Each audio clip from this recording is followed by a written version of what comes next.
Yo, listen. Back another episode, special edition, NBA playoff edition. I got NBA champion, 13 year. Was it 16 year, 13 year? It's 13. Oh, let me get my numbers right. 13-year NBA vet Mike James. You know what I'm saying on the check-in. Appreciate you, my guy. Oh, for sure. Always good to come holler at your boy. You know what time it is. Yeah, that was fab, but who cares? Listen, I gotta get your playoff. I gotta get your playoff picks. I also gotta get your awards, your awards for the end of the season. MVP, Rookie of the Year, and stuff like that. Who you feel like is the best player in the league right now for MVP? Oh wow. I mean, you can go a few ways. You can go, I think between Jason Tatum, what their team was able to do this year and accomplish coming out of the East has been amazing. Anthony Edwards with Minnesota, he's had a stellar season this year. You can even go Shad Gilchrist with the OKC. How he was able to play this season. But if I would pick if I would have to go with that, I would give the MVP to Anthony Edwards. Word? I mean, based off of the team record, based off of what he kind of young. Man, he's kind of young, but it has nothing to do with the youth. It has everything to do with what he's accomplished this season. Of course, they're not going to probably give it to him because they're going to give it to a bigger name brand. But at the end of the day, he's as well deserving of it based off of what Minnesota was and to where they are now. And they lost Cat the majority of the season this year, and they didn't lose no momentum where they were with Cat and where they are without him. So let's just get to it. We're from New York. We never. You ever been a Knicks fan? I never heard you really talk. I wasn't never a Knicks fan. You're a funny style Knicks fan. Just be clear. With the Knicks, I was never really okay because I was around you. Don't go there. Yeah, I was a Chicago fan. I thought you was gonna say you was a Knicks fan. I was gonna say I was a Michael Jordan groupie. Let me say this. You know what I mean? So that took me away from being a Knicks fan because Michael Jordan used to kill the Knicks every year. So that made me, I was an MJ fan. Let me say this. Do you feel like the Knicks are for real?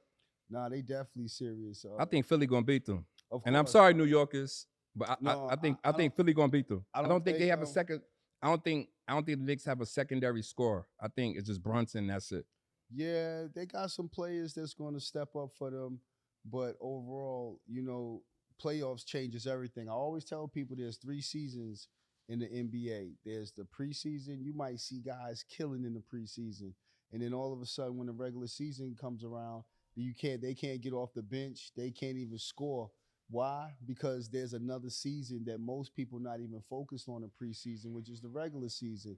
But then you'll wonder why somebody will be an all-star during the regular season and then they poop their pants in the playoffs because they didn't understand that that's a whole entire different season in the season in itself. So if you don't prepare mentally for those 3 seasons in the season, well, then eventually your game is going to fall off, and that's where most players get it twisted. Is they try to come into the preseason, they try to go into the regular season with a preseason mindset, and they try to go into the playoffs with a regular season mindset. And if you don't change your mindset, that's when you're not going to be prepared when the playoffs come around. So who comes out the East?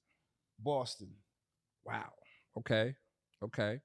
Who comes out the West? I'm not sold on Damian Lillard. And Milwaukee. I think Boston has an overall better team. And, Are you saying Doc Rivers is a terrible coach? No, it's not that. It's not actually. I first want to say that that's not Doc Rivers' team. Ooh. That's Coach Griffin's team. And, that system, that culture, who they are as a team, what they're running, all of that, Doc walked into, he basically walked into the castle. He let that soldier go over there and get killed by the dragon, and then while the dragon and the prince, the soldier dead over there, he just walked over everybody. Was like, "Excuse me," and then just walked and got the princess. You know what I'm saying? It doesn't seem like it seemed like he really went into like a situation he knew what he's getting himself into though. No, of course you never know what you're getting yourself into it until it always looks better on paper and it always look better from the outside until you go inside and you have to see it for yourself. And when you have to see it for yourself, then you're like, dang, these shoes is a little bit bigger. or these shoes a little bit tighter than they kind of look from over there. So now I got to put in even more work just to make my name on my stamp on it, because I'm in a situation that probably over my head. But at the end of the day, you know what? I gotta own it now. You know, he can't act like, even if he don't know what's going on, he gotta fake it.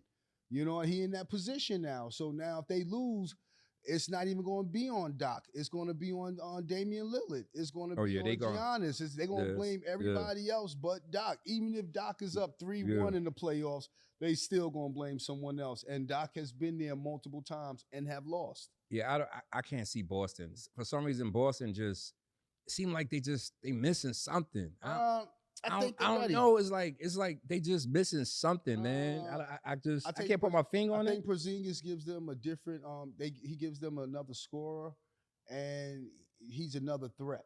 That now, you know, when they're double teaming Jaylen Brown, I think that Porzingis now keeps everybody honest because he's such a threat on the offensive end.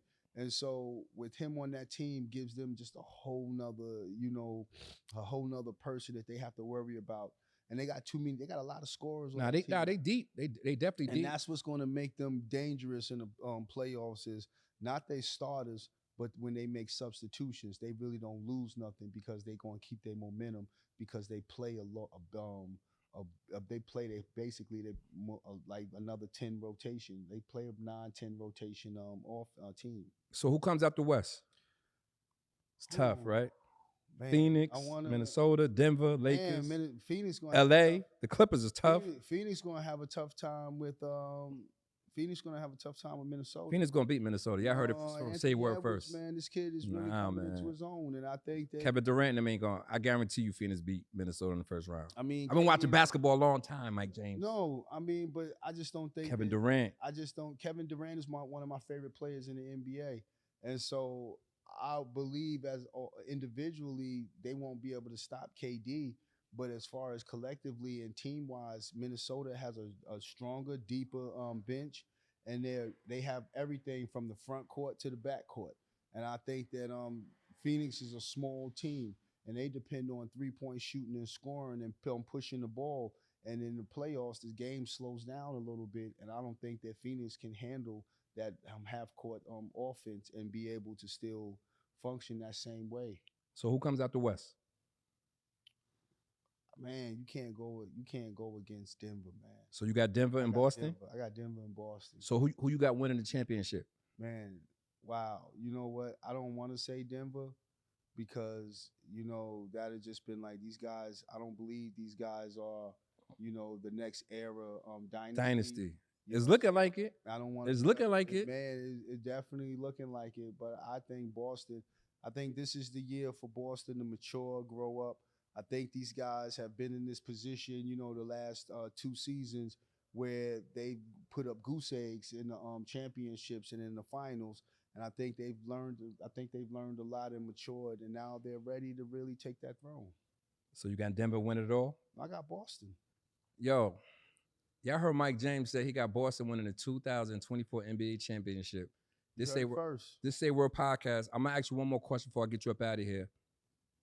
You being a former NBA player, what's the energy like in the playoffs, man? Because before you answer, because before I watch a playoff game, I'm excited. But what's the energy like? You know, the craziest thing is when they got those little white when they be banging things, and everybody banging them. You know, you don't see that in the regular. You don't see that in the regular season. Only in the playoffs, and all you see when you're watching the television is a swarm of those little white balloons. That seems so annoying. It's the most annoying thing, and it's happening the whole entire game. But, you know, that energy alone, there's a different frequency in the atmosphere. That's the reason why you see so many guys have such a great regular season, and then in the playoffs, they can't handle it. It's not that their game has changed. Their energy isn't the same. They haven't elevated their mindset to be able to handle that frequency because the whole atmosphere has changed. The crowd is different.